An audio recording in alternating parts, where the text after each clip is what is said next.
అసలు మారు మనసు మారు మనసు మారు మనసు మారు మనసు అంటే ఏంటి? మారు మనసు అనే మాటకు హెబ్రూలో వాడిన పదం ఏంటంటే తెషువా అనే పదం వాడాడు. గ్రీకులో వాడిన పదం ఏంటంటే మెటానోయి అనే పదం వాడాడు. ఆ రెండిటి సరైన అర్థం ఏంటంటే నీ దిశను మార్చుకో. నేను ఇటున్నాను,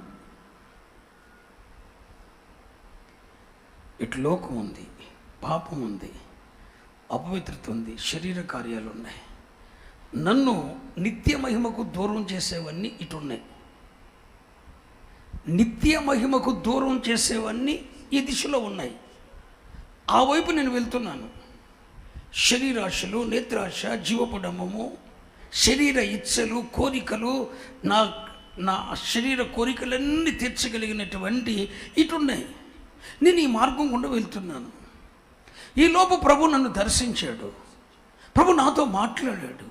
ఇది నీ క్షేమకరమైన మార్గం కాదు అన్నాడు.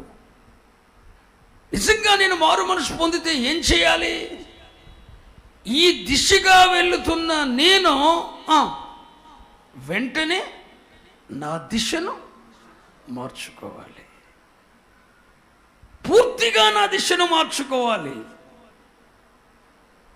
మారు మనస్సు అనే పదానికి హెబ్రూలో వాడిన పదం తెషువా, గ్రీకులో వాడిన పదం ఏంటంటే మెటానోయి.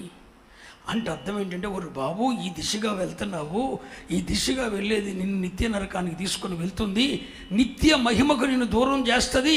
ఈ దిశగా వెళ్ళొద్దు. నీవు ఈ దిశ నుండి నీవు పూర్తిగా తిరిగి నీ దిశను మార్చుకో. పూర్తిగా మన దిశను మార్చుకున్నాం.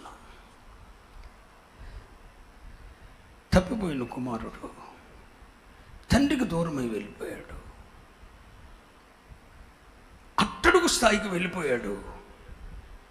పందులు తినే దానితో నన్న కడుపు నింపుకోవాలనుకున్నాడు. కానీ అది కూడా ఎవడు వాడికి ఇవ్వలేదు.